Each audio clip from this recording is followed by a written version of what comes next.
दुनिया का पहला बाजार, इस चीज़ से किसी को मालूम नहीं है। दुनिया में सबसे पहले मार्केट या बाजार भारत में ही लगता था। आज से नई सदियों पुरानी हम बात कर रहे हैं। विश्व में व्यापार करने का साधन कहीं नहीं था, लेकिन भारत में व्यापार करने का साधन बहुत बड़ा था। यहाँ बड़ी बड़ी बाजारें लगती थी। राजा महाराजा के ज़माने में लोग देश विदेश से यहाँ मार्केट करने आते थे, अपनी वस्तुओं को बेचते थे और यहाँ से धन प्राप्त कर करके ले जाते थे अपने देश।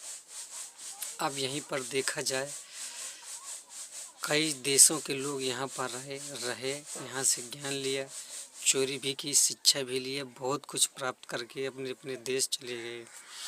अब ब्रिटिश उस ज़माने में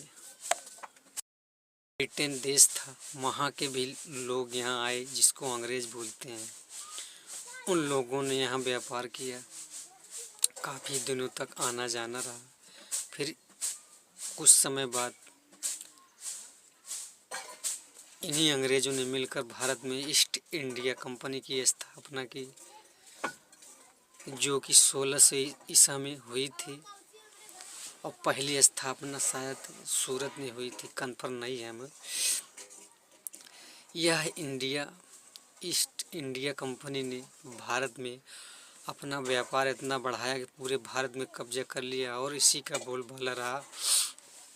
ईस्ट इंडिया कंपनी में काम करने वाले लोग उसके कर्मचारी बन गए, और उसके जो मुख्य थे, वहाँ से अंग्रेज आए हुए थे, वो इन लोगों का शोषण करने लगे, शोषण करना चालू किया। उसके बाद शोषण करते करते छोटे लोगों के शोषण करने के बाद बड़े लोगों का शोषण चालू किया।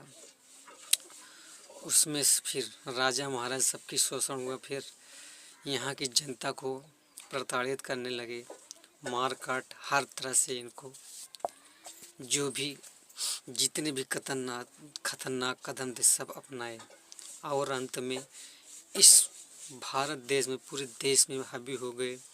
उस समय सोने की चिड़िया कहा जाने वाला देश, जैसे कि कहा जाए गेहूं में घुन लगे, उसी हिसाब से भारत देश इस सोने की चिड़िया में कीड़े, अंग्रेज कीड़े की तरह पूरे खाने लगे। तब लोगों ने इनका विरोध किया। 400 सालों के बाद अंग्रेज़ों को भारत से भगाने में कामयाबी मिली लोगों को। धन्यवाद।